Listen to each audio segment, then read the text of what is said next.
දේශීය විදේශීය සංචාරක ආකර්ෂණ සහිත හපුතලේ දෙරගලහ ඉදල්ගත් සින්න යන ප්‍රදේශවල පිටි සංචාරක ආකර්ෂණීය ස්ථානයන් යටිතල පාස්කම් වැඩිදින කිරීම අවශ්‍ය ප්‍රචාරණ ලබා දීම මගින් හපුතල ප්‍රදේශයේ ලංකාවේ තවත් ප්‍රධාන සංචාර ගමනාන්තයක් බවට පත් කිරීමට සැලසුම් කරලා තිබෙනවා.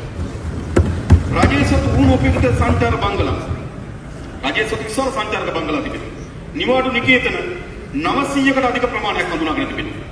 මේවායින් බොහෝමයක් ඉහළ සංචාරක ආකර්ෂණ සහිත තැන්වල පිහිටා තිබෙනවා. සංචාරක ක්ෂේත්‍රයේ අවශ්‍යතාවය සැපීම සඳහා පෞද්ගලික අංශයෙන් සහායකව ආදායම් උත්පාදනය කරන ඒකකවරණයක් පත් කරනවා.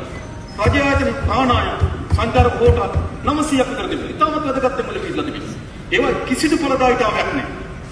සමහර නිවාඩු නිකේතන දින ආණ්ඩුව සතු හැමදාම අධ්‍යක්ෂකවරයාට කාමරයක් වෙන් කරලා තියෙනවා. වෙන කාටවත් ඒක නෙකියන්නේ.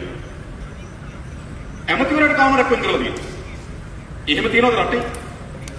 ඒ නිසා මේ විශාල ලෙස විනාශයටපත් වෙමින් තිබෙනවා.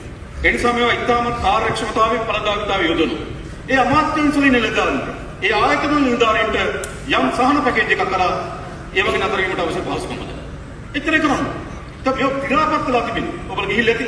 ඒක සියලුම